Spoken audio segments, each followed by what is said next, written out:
오늘 주시는 하나님의 말씀은 요한복음 5장 말씀입니다. 여러분 가지고 계신 성경 신약 성경이고요. 요한복음 5장 24절인데 다른 부분들도 이렇게 여러 군데를 읽을 거라서 일단 성경 신약 성경 편 오시고 말씀을 전하도록 하겠습니다. 오늘 제목이 생명의 부활에 참여하십시오라는 그런 제목인데요. 오늘 예수님께서 저와 여러분의 죄값을 치르기 위해서 대신 죽으시고 3일 만에 다시 살아나신 것을 기념하는 부활 주일입니다. 자, 옆에 분들과 한번 인사를 해보실까요? 예수님께서 부활하셨습니다라고 우리 옆에 분들하고 한번 인사하겠습니다. 시작. 예수님께서 부활하셨습니다. 네, 예수님께서 부활하셨어요. 예수님께서 부활하신 그런 날입니다. 사실 완전히 숨이 끊겨서 이렇게 죽었던 사람이 살아난다고 하니까 잘 믿겨지지 않으실 수도 있는데, 하지만 예수님께서 살아나신 것은 신화가 아닙니다. 그렇다고 지어낸 그런 얘기도 아닙니다. 그것은 엄연한 사실입니다. 어떻게 알 수가 있을까요? 성경이 증언하고 있기 때문이죠. 그리고 직접 예수님의 부활을 목격한 사람들이 이 부활을 증언합니다. 특히 여러분 초대교회 사도들과 성도들은 예수님의 부활의 사실을 목격하고 그리고 힘써 전하기까지 했습니다. 그러기에 우리가 전해야 하는 복음의 메시지도 부활이 되어야 합니다. 때로 우리 이렇게 전하지 않습니까? 우리 교회 오면 이러저러한 유익이 있어, 신앙생활하면 이러저러한 좋은 것들이 있어, 이런 식으로 이제 우리가 전도하는 경우가 있는데, 사실 이런 것은 전통적인 전도 방식은 아닙니다. 만일 여러분이 성경적인 방식으로 전도하시려면 예수님의 부활을 전하셔야 합니다. 이런 식으로 전하는 거예요. 예수님께서 우리를 위해 죽으셨지만 다시 살아나셨습니다. 우리 역시 예수님처럼 살아날 것입니다 라고 그렇게 전해주시면 됩니다. 자, 근데 여러분, 이렇게 성경과 그리고 사도들이 예수님의 부활을 증언했는데, 자, 그렇다면 왜 다수의 유대인들은 이 사실을 믿지 않을까요? 예수께서 부활하신 것이 역사적인 어떤 사실이라면 왜 아직도 유대인들은, 그러니까 지금의 이스라엘 사람들은 예수님을 자신의 구원자로 믿지 않을까요? 그것은 유대인의 종교 지도자들이 예수님의 부활을 은폐했기 때문입니다. 은폐했다고요? 그렇죠. 유대의 종교 지도자들이요, 여러분, 예수님의 부활을 은폐했어요. 예수께서 고난 받으시고 죽으신 지 3일째 되는 날 아침, 그러니까 안식일 다음날 동틀 무렵에 막달라 마리아와 또 다른 마리아가 예수님의 무덤을 살펴보려고 갔을 때 큰 지진이 일어나고 하늘에서 천사가 내려와서 무덤을 막았던 돌을 굴려내고 또 그 위에 이렇게 앉았습니다. 성경은 이때 그 천사의 모습이 번개 같은 그런 형상이고 옷이 막 눈과 같이 휘었다, 이런 식으로 이제 표현을 하고 있는데, 그래서 예수님의 무덤을 지키던 이 경비병들은 천사를 보고 두려워서 떨었고 겁에 질려 마치 죽은 사람처럼 되었습니다. 근데 이때 천사가 무덤을 찾아온 그 여자들에게 말했습니다. 두려워하지 말아라. 나는 너희가 십자가에 달리신 예수를 찾는 줄 안다. 그는 여기에 계시지 않고 말씀하신 대로 살아나셨다. 와서 그가 누워 계셨던 곳을 보아라 라고 이렇게 얘기를 했습니다. 근데 이런 일이 이제 앞에서 막 일어나고 있는데, 이 광경을 목격한 경비병들은 이런 사실을 유대교 종교 지도자들에게 알렸습니다. 자, 그러면 이런 보고를 들은 종교 지도자들은 어떻게 했을까요? 말씀을 보도록 하겠는데요. 마태복음 28장 11절에서 13절까지 말씀입니다. 마태복음 28장 11절에서 13절까지 말씀인데요. 같이 읽겠습니다. 여자들이 갈 때, 시작. 여자들이 갈 때 경비병 중 몇이 성에 들어가 모든 된 일을 대제사장들에게 알리니, 그들이 장로들과 함께 모여 의논하고 군인들에게 돈을 많이 주며 이르되 너희는 말하기를 그의 제자들이 밤에 와서 우리가 잘 때 그를 도둑질하여 갔다 하라. 아멘. 자, 여러분, 경비병의 보고를 들은 이 종교 지도자들은 어떻게 했습니까? 유대교의 종교 지도자인 이 대제사장들이 백성의 대표인 이 장로들과 함께 모여서 어떻게 대처할지를 이제 의논을 했는데, 그 결과 이제 이들이 이렇게 했어요. 군인들에게 그러니까 곧 예수님의 부활을 목격한 그 경비병들에게 많은 돈을 주었습니다. 그러면서 당신들은 예수의 제자들이 밤에 와서 우리가 잠든 사이에 그 시체를 훔쳐갔다고 말하시오라고 요구를 했습니다. 그러니까 예수님의 부활 사건을 은폐하고 조작하려고 한 것입니다. 자, 그러면 이런 제안을 받은 군인들은 어떻게 했을까요? 마태복음 28장 15절 말씀인데요. 마태복음 28장 15절 말씀 같이 한번 읽도록 하겠습니다. 시작. 군인들이 돈을 받고 가르친 대로 하였으니 이 말이 오늘날까지 유대인 가운데 두루 퍼지니라. 아멘. 자, 여러분, 군인들 곧 예수님의 무덤을 지키던 경비병들은 유대교 종교 지도자들이 준 돈을 받고 그들이 시킨 대로 했습니다. 그러니까 자기들이 잠든 사이에 예수의 제자들이 몰래 와서 시체를 훔쳐갔다라고 소문을 낸 것입니다. 그래서 이런 경비병들의 거짓말로 인해서 지금도 많은 유대인들이 예수님의 부활을 믿지 않는 것입니다. 정말 안타까운 일이죠. 자, 근데요, 여러분, 이런 악한 계략에도 불구하고 부활하신 예수님께서는 많은 사람들과 직접 만나셔서 당신께서 다시 사신 것을 알리셨습니다. 자, 그렇다면 예수님은 누구를 만나 주셨을까요? 일단 부활하신 예수님은 제일 먼저 무덤을 찾아왔던 막달라 마리아를 만나 주시고, 또 무덤을 찾아왔던 여인들 그리고 제자들 중에 베드로를 만나 주셨습니다. 그 후에 저녁 나절에는 모여있던 여러 제자들을 만나 주셨고, 갈릴리 바다에서는 7명의 제자들을 따로 만나 주셨고, 그리고 갈릴리에서는 500여 형제들을 만나 주셨습니다. 이렇듯 성경은 부활하신 예수님께서 무려 500명 이상의 많은 사람들을 만나 주셨다고 증언하고 있습니다. 여러분, 그렇기 때문에 예수님을 직접 만난 이런 사람들로 초대교회가 시작되었습니다. 할렐루야. 초대교회는 그러니까 예수님의 부활을 믿는 공동체였습니다. 당연히 그랬겠죠? 직접 만났으니 말입니다. 자, 그리고 그것으로 끝이 아니라 이 초대교회 성도들은 예수님께서 부활하신 것처럼 죽은 사람들도 다시 살아날 것을 믿었습니다. 무엇을 믿었다고요? 죽은 사람이 다시 살아날 것을 믿었습니다. 사실 이런 초대교회의 믿음에 성도들의 그 믿음에 대해서, 아니 죽은 사람들이 다시 살아난다고요? 그게 말이나 되는 소리입니까? 라고 묻는 분들이 계실 수도 있을 것입니다. 사실 누군가 그렇게 반응하는 것은 자연스러운 것 같기도 합니다. 왜냐하면 지금껏 죽었다가 다시 살아난 사람은 단 한 사람도 없기 때문이죠. 실제로 오늘날 성도들 중에도 자유주의 신학에 영향을 받은 그런 사람들은 죽은 자의 부활을 믿지 않습니다. 그리고 성경을 신화로 생각하는 분들은 예수님의 부활을 믿지 않고, 그리고 당연히 죽은 자의 부활을 믿지도 않습니다. 그런데 이런 형편은 초대교회도 마찬가지였던 것 같습니다. 초대교회 성도들 중에도 하나님의 아들이신 예수님은 하나님이시기 때문에 죽음을 이기고 부활하시는 것이 가능했지만, 그렇지 않은 대부분의 그 사람들, 그 죽은 사람들은 부활하는 것이 불가능하다고 생각했던 것 같습니다. 하지만 이에 대해 바울 사도는 죽은 자의 부활이 반드시 있을 것이라고 교훈을 합니다. 말씀을 통해서 한번 확인해 보도록 하겠습니다. 고린도전서 15장 12절에서 13절까지 말씀입니다.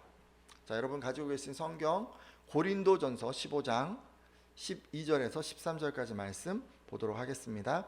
그리스도께서 같이 읽겠습니다. 시작. 그리스도께서 죽은 자 가운데서 다시 살아나셨다 전파되었거늘 너희 중에서 어떤 사람들은 어찌하여 죽은 자 가운데서 부활이 없다 하느냐. 만일 죽은 자의 부활이 없으면 그리스도도 다시 살아나지 못하셨으리라. 아멘. 자, 여러분, 바울 사도는요, 예수 그리스도께서 죽은 사람 가운데서 살아나셨다고 우리가 지금 전하고 있는데, 어찌하여 여러분 가운데 더러는 죽은 사람의 부활이 없다고 말합니까? 라고 이렇게 말을 하면서 죽은 사람의 부활이 없으면 그리스도께서도 살아나지 못하셨을 겁니다 라고 말했습니다. 그러니까 예수께서 살아나신 것은 죽은 자의 부활이 있다는 것을 증거하는 것이라는 말이죠. 자, 그리고 바울 사도는 예수 그리스도의 부활은 죽은 자들이 다시 살아난 그 사건의 첫 번째 사건에 해당한다라고까지 말했습니다. 그 부분 말씀도 보도록 할 텐데요. 고린도전서 15장 20절입니다. 고린도전서 15장 20절 말씀 같이 한번 읽겠습니다. 그러나 시작. 그러나 이제 그리스도께서 죽은 자 가운데서 다시 살아나사 잠자는 자들의 첫 열매가 되셨도다. 아멘. 자, 예수 그리스도께서는 죽은 사람들 가운데서 살아나셔서 잠든 사람들의 첫 열매가 되셨다고 합니다. 이 말씀은요, 예수 그리스도가 부활한 것은 잠자는 사람들, 그러니까 여기서 이제 잠자는 사람들이라고 얘기를 했지만 이미 죽은 사람들이 다시 살아나는 것에 대해서 이 첫 사례가 되었다는 말씀입니다. 그러니까 이 말씀에 의하면 죽은 자들은 예수 그리스도가 부활한 것처럼 모두 부활하게 될 것입니다. 다시 살아나는 거예요. 그것이 성경의 명백한 가르침입니다. 자, 그렇다면 이제 궁금한 게 있습니다. 죽은 자의 부활은 언제 이루어질까요? 말씀을 통해서 확인해 보도록 할 텐데요. 요한복음 6장 39절에서 40절까지 말씀입니다. 여러분 성경 요한복음 6장 39절에서 40절 말씀인데요. 나를 보내신 함께 읽겠습니다. 시작. 나를 보내신 이의 뜻은 내게 주신 자 중에 내가 하나도 잃어버리지 아니하고 마지막 날에 다시 살리는 이것이니라. 내 아버지의 뜻은 아들을 보고 믿는 자마다 영생을 얻는 이것이니 마지막 날에 내가 이를 다시 살리리라 하시니라. 아멘. 이 말씀에 앞서 예수님께서는 떡을 달라고 이제 요구하는 군중들에게 자신이 생명의 떡이라고 가르쳐 주시면서 이제 자신을 향한 하나님의 뜻에 대해서 지금 말씀해 주십니다. 자, 방금 여러분 말씀 읽으셨는데 하나님의 뜻은 무엇이었습니까? 예수님께서 한 사람도 잃어버리지 않고 마지막 날에 다시 살리는 것이라고 하셨습니다. 그리고 아들을 보고 믿는 자마다 영원한 생명을 얻는 것이고 예수님께서는 마지막 날에 성도들을 다시 살리시겠다고 하셨습니다. 말씀을 보니까 예수님께서는 2번이나 다시 살리겠다고 하셨어요. 자, 그러면 언제 죽은 자들이 다시 살아날 거라고 하셨습니까? 마지막 날에 2번이나 얘기하셨어요. 마지막 날에 살리겠다고. 근데 많은 분들이 이제 이 말씀으로 인해서 좀 오해를 하시기도 해요. 왜냐하면 믿는 자들을 살리시겠다고 하시니까 마지막 날에는 성도들만 다시 살아나는구나 라고 이렇게 생각을 하는 거예요. 하지만 그렇지가 않습니다. 모든 사람들이 다시 살아나게 됩니다. 성도들만 사는 것이 아니고 안 믿는 사람들도 다 살아나게 되는 것입니다. 근데 목적이 좀 달라요. 안 믿는 사람들, 믿는 사람들 다 살아나게 되는데 이 사람들이 살아나는 그 목적이 달라요. 함께 그 얘기를 좀 들어보도록 할 텐데요. 요한복음 5장 28절 29절까지 말씀입니다. 요한복음 5장 28절에서 29절까지 말씀인데요. 또 인자됨으로 같이 한번 읽겠습니다. 시작. 또 인자됨으로 말미암아 심판하는 권한을 주셨느니라. 이를 놀랍게 여기지 말라. 무덤 속에 있는 자가 다 그의 음성을 들을 때가 오나니 선한 일을 행한 자는 생명의 부활로 악한 일을 행한 자는 심판의 부활로 나오리라. 아멘. 지금 예수님께서 뭐라고 그러셨어요? 무덤 속에 있는 사람들이 다 그의 음성을 들을 때가 온다고 하셨습니다.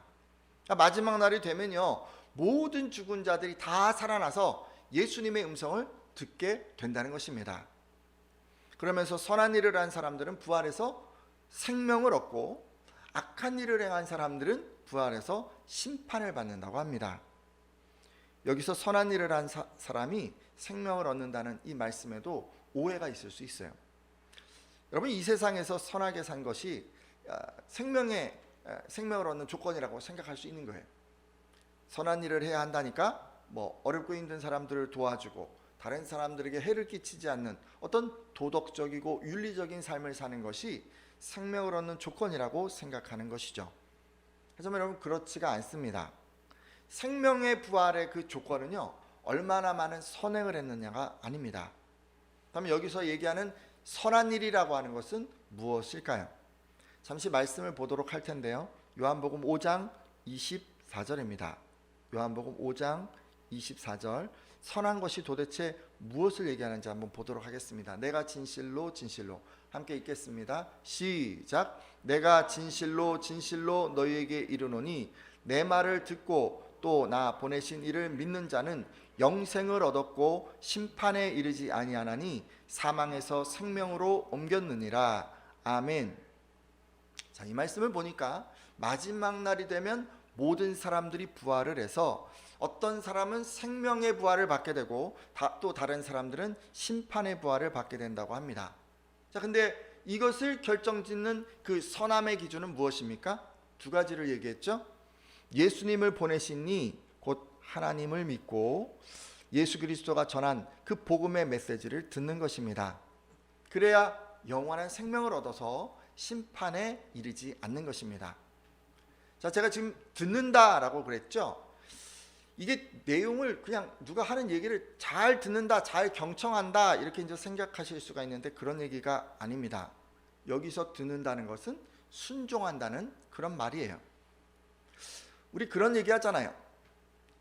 우리 아이 이제 얘기할 때, 우리 아이는 참 말을 잘 들어요. 이 얘기는 말귀를 잘 알아듣는다는 얘기입니까? 아니면 그 아이가 부모의 얘기한 대로 잘 순종한다는 얘기입니까? 순종한다는 얘기잖아요. 말을 잘 듣는다는 그런 의미예요. 여기서 지금 뭔가 내용을 잘 숙지한다는 그런 의미라기보다는 들은 말에 잘 순종한다는 그런 의미예요. 예수님의 말씀에 순종한다는 그런 의미인 것입니다. 따라서 마지막 날에 심판을 면하게 하는 선한 일은 두 가지, 곧 하나님을 믿고 예수님의 말씀에 순종하는 것임을 알 수가 있습니다. 지금까지 마지막 날이 되면 예수께서 부활하신 것처럼 모든 죽은 사람들은 다 부활을 하게 되고 이때 하나님을 믿고 예수님의 말씀에 순종한 사람들은 영원한 생명을 얻어서 생명의 부활을 하게 되고 그렇지 않은 사람들은 심판의 부활을 할 것이라고 말씀드렸습니다. 따라서 오늘 함께한 예배자들은 이 생명의 부활에 다 이르셔야 돼요. 생명의 부활, 심판의 부활로 가시면 안 돼요. 생명의 부활에 이르기 위해서 반드시 하나님을 잘 믿는 분들 되어 주십시오. 여러분, 믿는다는 거는 어떤 의미냐면요, 누군가를 이렇게 의지하는 거예요. 그러니까 성경에서 믿는다는 말은 사실 의지한다는 것으로 바꿔서 표현하기도 합니다. 저도 이제 믿는다고 얘기를 했으니까 여러분 좀 이해하기 쉽게 이걸 의지하는 것으로 바꿔서 좀 표현해 볼 텐데요. 자, 그러면 여러분은 누구를 의지해야 할까요? 혹시 그 세상의 돈이나 권력이나 인기나 지식이나 뭐 이런 거 의지하지 않습니까? 여러분 그런 거 의지하지 마세요. 하나님을 의지하셔야 돼요. 주변을 돌아보면 사람을 의지하는 분들이 간혹 계세요. 부모님을 의지하고 남편을 의지하고 아내를 의지하고 자식이나 친구나 지인을 의지하는 그런 분들 계십니다. 근데 그런 분들도요, 지금 잠깐 멈춰주세요. 이제 마음을 좀 돌이켜 주십시오. 이사야 2장 22절은 너희는 인생을 의지하지 말라. 그의 호흡은 코에 있나니 새말 가치가 어디 있느냐라고 그렇게 말씀하십니다. 호흡이 끊어지면요, 소멸하고 마는 그런 사람을 의지하는 것은 참으로 부질없다라는 그런 말씀입니다. 따라서 오늘 함께한 예배자들은 사람을 의지하지 않겠다라고도 결단해 주십시오. 자, 그럼 우리 누구를 의지해야 돼요? 당연히 하나님만 의지해야 되지 않겠습니까? 말씀을 잠깐 볼 텐데 시편 115편 11절 말씀 한번 보도록 하겠습니다. 시편 111편 5절 11절입니다. 115편 11절 같이 읽습니다. 시작. 여호와를 경외하는 자들아 너희는 여호와를 의지하여라. 그는 너희의 도움이시요 너희의 방패시로다. 아멘. 자, 여러분 방금 시편 말씀 읽으셨는데 이 말씀에 의하면 우리는 누구를 의지해야 합니까? 도움과 방패가 되시는 하나님을 의지해야 돼요. 하나님. 어려운 상황에서 여러분에게 도움이 되실 뿐 아니라 버티기 힘든 어떤 모진 고난을 만났을 때 피할 수 있는 방패가 되어주시는 그 하나님을 의지해야 하는 것입니다. 오늘 함께한 예배자들은 이렇게 하나님만 의지하는 분들이 되어 주십시오. 여러분, 그리고요, 이에 부가해서 여러분 예수님의 말씀에도 순종해 주십시오. 앞서 제가 듣는다는 것은 그냥 단지 잘 듣는 어떤 경청의 태도를 의미하는 것이 아니라 순종하는 거라고 말씀드렸습니다. 오늘 함께한 예배자들은 로마서 2장 13절에 하나님 앞에서는 율법을 듣는 자가 의인이 아니요 오직 율법을 행하는 자라야 의롭다 하심을 얻으리니 라는 그 말씀을 좀 기억해 주십시오. 하나님 앞에서는요, 율법을 행하는 자 곧 말씀에 순종하는 자가 의롭다 하심을 얻습니다. 그래서 마지막 날에 생명의 부활을 하게 되는 것입니다. 근데 표면적으로는 열심히 교회를 생활하면서도 잘 듣고도 행하지 않는 분들 간혹 계십니다. 예를 들어 매일 말씀을 묵상하시지만 그렇지만 그럼에도 자기에게 이제 필요한 말씀만 이렇게 찾아서 아멘 하시고, 또 매주 이제 설교를 듣고 깨닫지만 나도 때가 되면 하리라, 모든 여건이 주어지면 하리라 하고 실천을 미루고 자기 양심을 속이는 분들도 계십니다. 성경을 또 참조해 보면 이렇게 얘기를 하고 있어요. 피리를 불어도 춤추지 아니하고 슬픔을 당해 곡을 하여도 함께 울지 않는다라고 표현한 사람들도 있습니다. 이런 분들은 어떤 분들이에요? 자기 주장이 너무 강해서, 그리고 자기 연민에 너무 빠져 있어서 하나님께서 아무리 말씀을 주신다고 해도, 아무리 감동을 주신다고 해도 도무지 반응하지 않는 그런 사람들입니다. 네, 여러분, 예수님께서는 이러저러한 이유로 행하지 않는 이런 사람들을 반석 위에 짓지 않은 집으로 비유하십니다. 누가복음 6장 47절에서 49절 말씀입니다. 오늘 말씀이 참 많았죠. 이 마지막 말씀이에요. 누가복음 6장 47절에서 49절 말씀인데 좀 길지만 우리 같이 한번 읽도록 하겠습니다. 내게 나와, 같이 읽습니다. 시작. 내게 나와 내 말을 듣고 행하는 자마다 누구와 같은 것을 너희에게 보이리라. 집을 짓되 깊이 파고 주추를 반석 위에 놓은 사람과 같으니 큰 물이 나서 탕류가 그 집에 부딪히매 잘 지었기 때문에 능히 요동하지 못하게 하였거니와, 듣고 행하지 아니하는 자는 주추 없이 흙 위에 집 지은 사람과 같으니 탕류가 부딪히매 집이 곧 무너져 파괴됨이 심하니라 하시니라. 아멘. 자, 여러분, 예수님께서는 말씀을 듣고 행하는 사람은 반석 위에 집을 지은 사람 같아서 큰 홍수가 나도 끄떡이 없지만, 말씀을 듣고도 행하지 않는 그런 사람들은 기초 없이 흙 위에 집을 지은 사람 같아서 큰 홍수를 만나면 무너지게 된다라고 하셨습니다.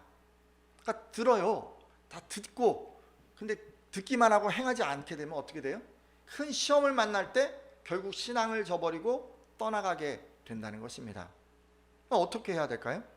자신을 속이고 양심을 속이고 행함을 미뤄야겠습니까? 좀 더 부자가 되면, 좀 더 시간이 나면, 좀 더 여건이 되면, 그렇게 생각을 하면서 자꾸 미뤄야 하겠습니까? 아니면 자기 주장, 자기 연민 때문에 불순종하는 것을 합리화해야 하겠습니까? 아니요, 그러시면 곤란합니다. 여러분, 예수님의 말씀을 들으시면 그대로 행하셔야 됩니다. 그래야 마지막 날 생명의 부활에 이를 수가 있습니다. 이제 말씀을 맺고 기도하려고 합니다. 여러분, 마지막 날이 이르러서 하나님을 믿고 예수님의 말씀에 순종한 사람들은 생명의 부활을 할 것이라고 말씀드렸습니다. 혹여 우리 가운데 하나님을 의지하기보다 세상의 재물과 권력과 사람을 의지했던 분들은 돌이켜주시고 이제는 도움과 방패가 되어주시는 그 하나님만 의지하겠다고 결단해 주십시오. 그리고 말씀을 듣고도 미루거나 또 양심을 속이고 선별하여 행했던 그런 분들 계시다면 돌이켜주시고, 이후로는 말씀을 들을 때 아멘으로 답하고 그대로 행하겠다고 결단해 주십시오. 이렇게 기도해 주시는 분들마다 넉넉히 생명의 부활에 이르시리라 믿습니다.